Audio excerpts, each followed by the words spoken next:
This is our first episode of Humanities, and my name is Iris, and I'm one of the Wellness Committee members who will be facilitating the conversation for today's podcast.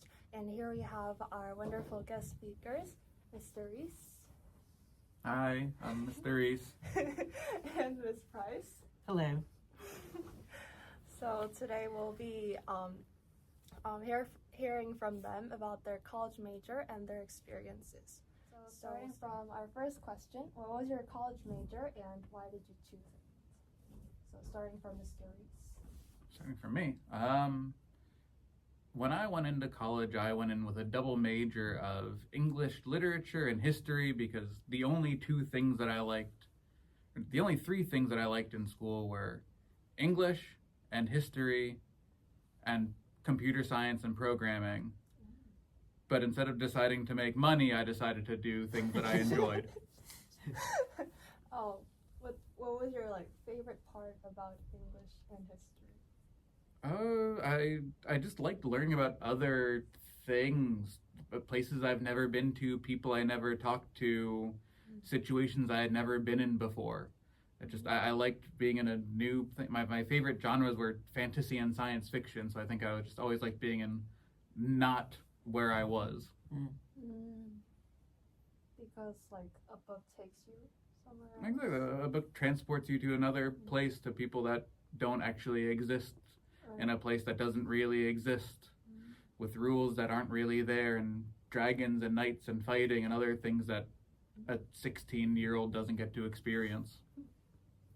Okay. And how about Ms. Price? Well, I liked all my subjects, so it wasn't so easy. I kind of bombed math in my final year of high school, where I was okay. I got A's all the way through, but for some reason I couldn't do trigonometry, like functions and relations. And then I realized, well, there goes architecture, there goes engineering, there goes medicine. So I didn't worry about it too much. I just figured it wasn't meant to happen. And I took, while all my friends were busy doing all of the hard science and maths, I mostly went into humanities, and I took 2 French courses. I took history, and then my last trimester, because we were trimestered, I did drama, and we formed a traveling troupe, and we went from school to school, and it was the most hilarious thing imaginable. And I really liked the synergy of it, and I just loved doing it. I love the creative, everything about it. We got to sing, we got to dance, and I thought that was what theater was going to be like, but when I went to school, it wasn't. So, yeah, I liked it. Yeah. Do you have a favorite musical or a play? Favorite musical. I like the musicals that used like Ma Rainey's Black Bottom, and then there was another one that uses old jazz and blues and creates a storyline around them, because the music is so good. I like Gypsy too. That is so good. Thank you. And moving on to our second question. So we always expect something before we do, and before we make a choice. So what was your expectation versus reality regarding your major? You want me to go first this time? I'll go first this time. Sure. I thought theater was going to be like a creative thing where everyone pulls together for a common purpose, and it was like a supportive atmosphere, a supportive creative atmosphere, and it wasn't. It was competitive, and it was the teachers sort of preyed on everyone's insecurity, and that was unfortunate. And I don't know if it was that atmosphere, or again, it was just sort of destiny. I was supposed to audition in my second year, and I didn't do well in the audition, and I think it was because I don't know, I just choked on the audition. And I'm not I don't get nervous. I get a little bit nervous, but not in a way that it would shut me down emotionally. And it just didn't.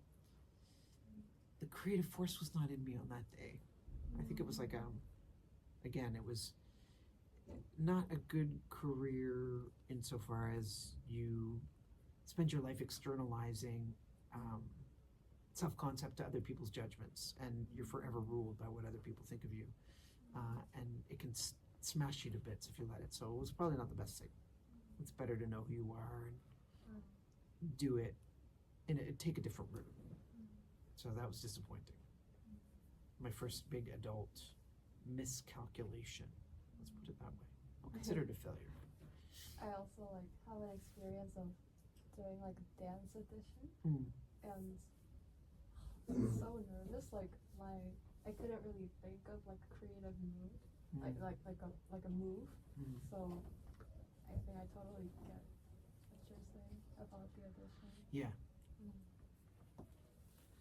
For me, I expected to like I expected to like college level history, and I didn't. I really hated writing history papers at the college level. It just felt very, this guy said this and this person, maybe it was just my professors, I don't know. I didn't love it, so that's why I dropped that after the first year. And then for English, I don't really know what I expected. I think I just kind of chose it because it was the only thing that I liked. And I didn't even really want to go to college, so I guess I just chose a thing to choose the thing. Yeah. I ended up really liking it, especially when we got to literary analysis and all the different lenses that you can take to look at literature. That was my favorite thing, was let me look at this thing in 5 different ways through 5 different lenses and see what different things I get out. And I never even knew that was a thing that happened inside of English. Yeah. So that was very, very fun. So I'm hoping to indoctrinate the grade 11s with feminist theory and Marxist theory in semester 2 if I can get to it. As you do. Do you think like is there like a huge gap between high school English and college level English? No, not really. I think the level, the desire to read isn't there. But I think the rest of it, the gap is small. Especially if you take AP. I think from grade level English to college English, it's a big step. It's like when you're walking up steps and you decide to take it 2 at a time, 3 at a time. But I think AP, it's just one step, especially if either AP Langlit or AP Lit. If you can do that, you can do first year college English. If you can do first year college English, you can do second year college English. I think AI has changed the landscape for everybody forever, but